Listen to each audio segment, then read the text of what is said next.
ṣẹ́yìn náà ti gbọ́ wípé Oke Mesí ti kú, ó ti jáde láyé. Ẹ wá gbọ́ná, irú ikú wo ló pa Oke Mesí? Nínú fídíò yìí ẹ gbọ́ oríṣiríṣi àwọn àṣírí nípa ikú tó pa gbajúgbajà òǹṣeré tíátà yẹn Oke Mesí. Wọ́n ní wọ́n náà lóògùn ni, wọ́n ní stroke ni wọ́n dà sí lágbádá, àwọn míì ní wọ́n ta á lọ́fà ni, kódà àwọn kan tún sọ wípé ibà lásán ni. Àmọ́ nínú fídíò yìí á tú pẹ́rẹpẹ́rẹ o, ohun tó ṣe okùnfà àtàwọn àṣírí ọlọ́kan-ò-jọ̀kan tó wà lábẹ́ ikú tó pa gbajúgbajà òǹṣeré wa Bámidélé Tọ́pẹ́ Sẹ́ǹtì tí gbogbo wa ń pè ní Oke Mesí. Nínú fídíò yìí iná lẹ́ẹ̀tì gbọ̀n. Ó yá ẹmúkàlẹ̀ tó ẹmúkàlẹ̀ ẹmúkàlẹ̀ náà tí ń ṣe baálẹ̀ ọ̀rọ̀. Ẹ wo gbogbo ẹ̀yin olólùfẹ́ mi lórí ìkànnì yìí, mo gbà á ládùúrà fún yín o. Ikú tó yáwọ́ kò ní pa yín, ikú rèwerèwe kò ní pa yín, kò ní pa mí o, kò ní pọmọ wa lágbára lọ́wọ́ Ọlọ́run. Ẹ tún káàbọ̀ padà o sórí ìkànnì yìí, Gist Entertainment náà ni. Ṣẹ́yìn náà ti gbọ́ Oke Mesí ti kú o, ó ti jáde láyé.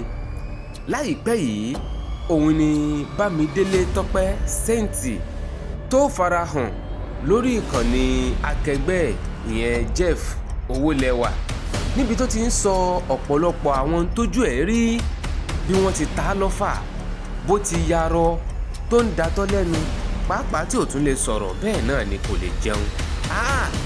Gbogbo èèyàn, àwọn abiyamọ tí wọ́n fi ojú kan Oke Mesí lórí íńtávíù tó ṣe lérí prógráàmù Jeff Owólẹ́wà ni wọ́n ń bá a káàánú o. Kódà àwọn ẹlòmíì kan ń sunkún, bó ti jẹ́ wípé kò sẹ́ni tó dá Oke Mesí mọ̀ mọ́. Àìsàn ti jẹ́ kó gbó, àìsàn ti jẹ́ kí Oke Mesí kó rí rọ̀hún, kò tiẹ̀ sẹ́ni tó dá mọ̀ gan mọ́. Ó ti rù kan gun pátápátá. Níbẹ̀ náà ló ti ń sọ wípé kí wọ́n máa bóun dúpẹ́ o, torí pé òun tóun sì ń sọ̀rọ̀ yìí, mírèkù Ọlọ́run ló jẹ́ kóun máa sọ̀rọ̀. Torí pé ọfà ayé, ọfà oró tí wọ́n ta fún òun tó sì ba òun, ó ló gbé òun lódindi, ó sì na òun mọ́lẹ̀ ni. Mo tún gbà á ládùúrà lẹ́ẹ̀kan sí i fún gbogbo ẹ̀yin olólùfẹ́ ìkànnì yìí. Ọfà ayé kò ní bà wá o, ọfà oró, ọfà táyé ń ta kò ní bà mí, kò ní bà yín, kò sì ní bọmọ wa. Ẹ wò ó, kí n tó máa tú pẹ́rẹpẹ́rẹ àwọn àṣírí nípa kú Tọ́pẹ́ Sẹ́ǹtì Oke Mesí, ẹgbọ́n ohun tóun fún ààrẹ tó fẹnu ẹ̀ sọ. Ọfà tó má bà mí ò máa ń ṣọfà lásán. Ẹ̀yin ará ilé, ọfà ńlá ni o, ọfà ni olóòtú. Ọlọ́run má jẹ́ kí ọfà ayé bá wa. Ọfà ni o olóòtú. Ohun tó ojú mi rí níbi tí ọfà ẹ wọ̀ mí ní ara dé, mo nà dúró báyìí ni mo dẹ̀ nà mọ́lẹ̀. Kí ló ṣẹlẹ̀? Wọ́n gbé mi lọ sí Beachland Hospital. Àwọn èèyàn bẹ̀rẹ̀ sí ń dáwó fún mi pé kí n fi sanwó hospital. But ìgbà tó di pé kò ṣe ọ̀rọ̀ owó nìkan, àwọn tí wọ́n wo orí fóònù mi tán rí àwọn èèyàn, wọ́n bẹ̀rẹ̀ sí pé àwọn èèyàn yẹn. Inú àwọn èèyàn tó pè nínú ẹ̀gbọ́n mi kan tó ń gbé ní Òṣogbo, ìyẹn wá ní kánjọ́ kan bá ń fi mi lé mọ́tò kí n máa bọ̀ ní Òṣogbo. Ọfà tó jẹ́ pé mo ń yarọ ni o. Arọ? Mo ń yarọ tó jẹ́ pé mo ṣe ń lè tó dálẹ̀ ni mo yarọ ni o. Mo ń yarọ ìgbà bẹ́ẹ̀ sọ̀rọ̀ mo máa ta tó lẹ́nu. Èmi tẹ́ ẹ rí tí mo jókòó yìí, mírèkù Ọlọ́run ọba, mírèkù ẹ̀yin èèyàn, ẹ̀yin àdúrà èèyàn, jẹ́ kí n rí bí yé o. Mo ti lọ, mo ń yarọ gidi, ṣe mo ń tọ́pẹ̀ láàárọ̀, mo ń já tán lẹ́nu, mi ò lè dá dúró, ọ̀rọ̀ mi ò jáde síta fáwọn èèyàn, ojú mi rí o.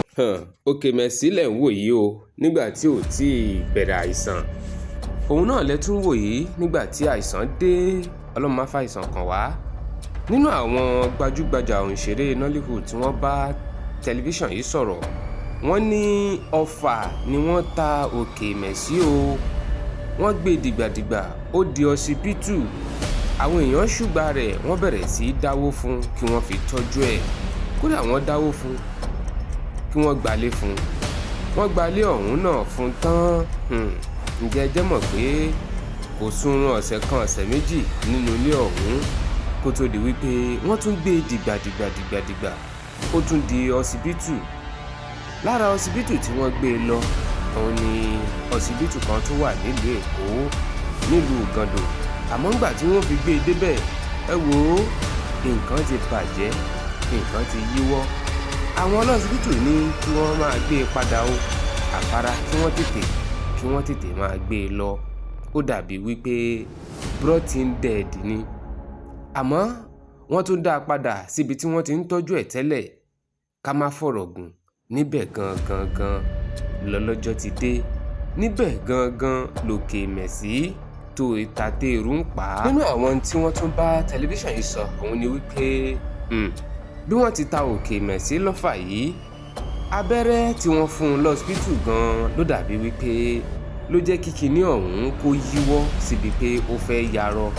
torí ọwọ́ rẹ̀ ó ti rọ jọwọ́rọ́, ẹsẹ̀ rẹ̀ ó ti rọ jọwọ́rọ́, kódà ẹnu ẹ̀ gan-an ó ti wọ́ sẹ́gbẹ̀ẹ́. ó jọ bíi pé abẹ́rẹ́ tí wọ́n fún un nígbà tí orú ọfà yìí tó wọ̀ ọ́ lára òun ló ṣokùnfà bí gbogbo àwọn ẹ̀yà ara Oke Mesí tó fi daṣẹ́lẹ̀ débi wípé kò lè dá dúró, kò lè dá sọ̀rọ̀, kò lè jẹun, kò lè tọ̀. ẹ wò ó, ẹ má jẹ́ n tàn yín, ìròyìn ìbànújẹ́ gbà pátápátá òun ni ikú Oke Mesí. Tọ́pẹ́ Bámidélé Saint ló jẹ́ o fún gbogbo àwọn akẹgbẹ́.